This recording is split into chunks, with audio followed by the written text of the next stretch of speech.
Hello people, hope you all are doing well. आज हम लोग बात करेंगे सेक्शन 33 से लेकर के section 38 of Indian evidence act.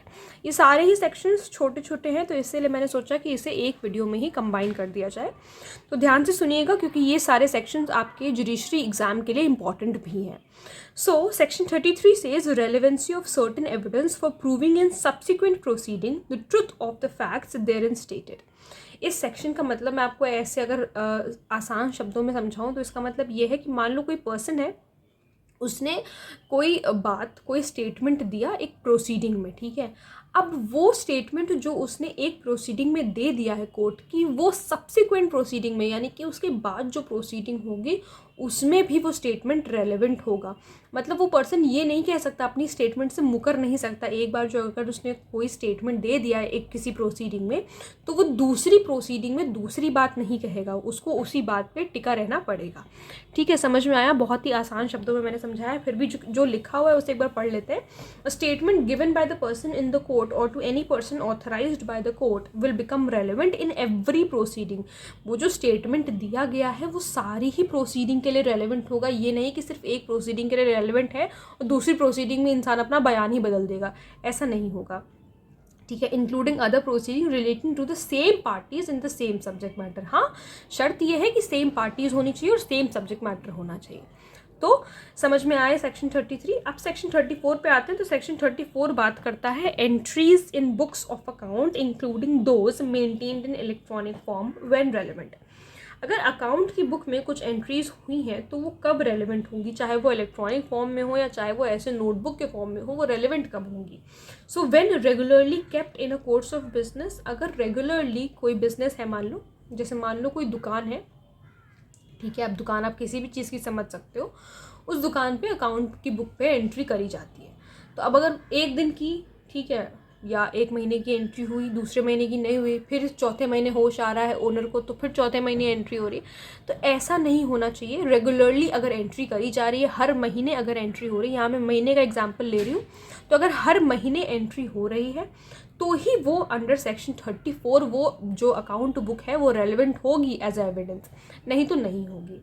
Refer to a matter into which court has to inquire. जिस मैटर में कोर्ट को इंक्वायरी करनी है उस मैटर से भाई रिलेट करती होनी चाहिए वो अकाउंट की बुक, तभी वो सेक्शन 34 में रेलेवेंट होगी। अगर कोर्ट के किसी काम की ही नहीं है तो वो अकाउंट बुक देखेगा ही क्यों? समझ में आया? तो दो कंडीशन है। क्या कंडीशन है? कि रेगुलरली होनी चाहिए, रेगुलरली उसे मेंटेन किया गया हो कोर्स ऑफ बिजनेस में, और जिस मैटर में कोर्ट को इंक्वायर करना है उस मैटर से रिलेटेड होनी चाहिए।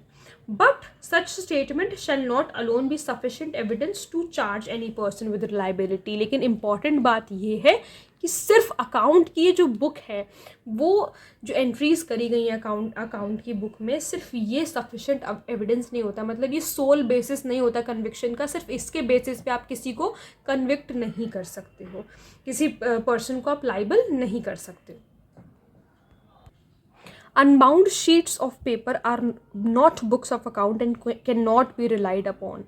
ये इस केस में कहा गया था धर्मचंद जोशी वर्सेस सत्यनारायण बजाज। ये भी इम्पॉर्टेंट केस है और ये बहुत इम्पॉर्टेंट है। कभी कभी पूछ लिया जाता है आपके प्री एग्जामिनेशन में कि क्या ये अनबाउंड शीट्स ऑफ पेपर पे कोर्ट रिलाई करती है या ये सेक्शन में रेलिवेंट होते हैं या नहीं होते हैं। तो आपका आंसर होना चाहिए नहीं, रेलिवेंट नहीं होते हैं। क्योंकि अनबाउंड शीट्स ऑफ पेपर कैसे ही रेलिवेंट होंगे अगर वो अच्छे से मेंटेन्ड नहीं है, ऐसे ही किसी शीट पे कुछ रिकॉर्ड बना दिया है तो वो चीज़ रेलिवेंट नहीं होती है। और ये धर्मचंद जोशी वर्सेस सत्यनारायण बजाज के केस में कोर्ट ने क्लियर किया था। दूसरा केस है Hiralal versus Birbal Prasad Agarwal. Account book not regularly maintained is not relevant under evidence under section 34। ये मैंने आप लोग को पहले ही बताया कि जो अकाउंट बुक अगर रेगुलरली मेंटेन नहीं की जा रही है तो वो रेलिवेंट नहीं होगी as an evidence. Ishwar Das versus Sohan Lal में entries in account book regularly kept in the course of business are admissible though they by themselves cannot create any liability। देखो, इस केस में ये चीज़ भी क्लियर करी कोर्ट ने कि एंट्रीज जो अकाउंट्स बुक में हैं, जो रेगुलरली मेंटेन किया गया है जिन अकाउंट बुक्स को, वो रेलिवेंट तो होंगी। रेलिवेंट तो कोर्ट उन्हें मानेगा, मतलब एडमिसिबल तो वो हैं ही हैं, लेकिन वो सिर्फ लायबिलिटी नहीं डिसाइड कर सकती। सोलली अगर हम कहें कि ये सोल बेसिस हो सकता है, जैसे डाइंग डिक्लेरेशन में हम लोगों ने देखा कि जो डाइंग डिक्लेरेशन होता है वो सोल बेसिस हो सकता है कन्विक्शन का।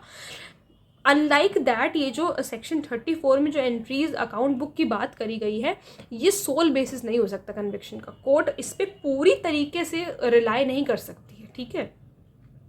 अब बात आती है सेक्शन 35 की, जो कि बताता है relevancy of entry in public record और an electronic record made in performance of duty.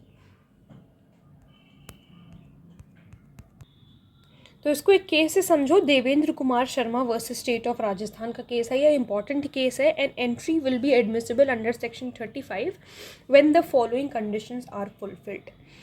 जो सेक्शन 35 में जो एंट्रीज़ के बारे में बात करी गई है वो एडमिसिबल तभी होंगी जब ये सारी कंडीशंस जो है वो फुलफिल होंगी।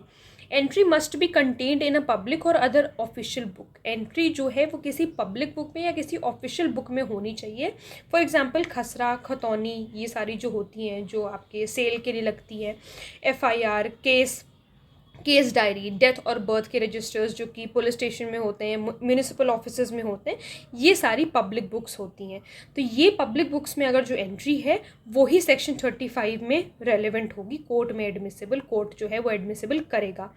But an entry in a private book और register is not admissible under section 35।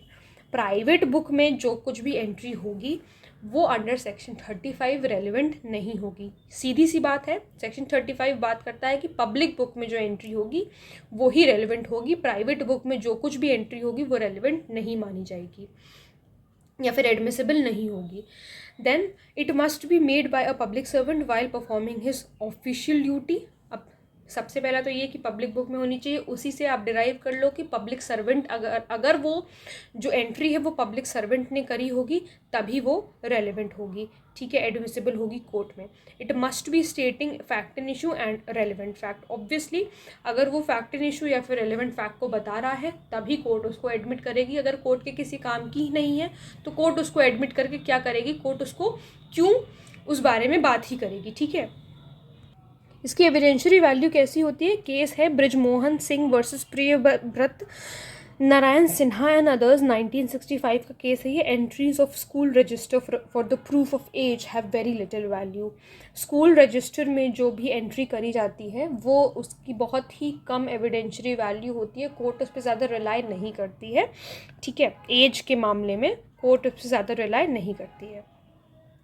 अब बात आती है सेक्शन 36 की। तो ये बहुत छोटा सा सेक्शन है, relevancy of statements in maps, charts and plans. इस सेक्शन में ये कहा गया है कि मैप में, चार्ट में, प्लान में जो सारे स्टेटमेंट लिखे गए हैं उसे कोर्ट रेलेवेंट मानती है, ठीक है।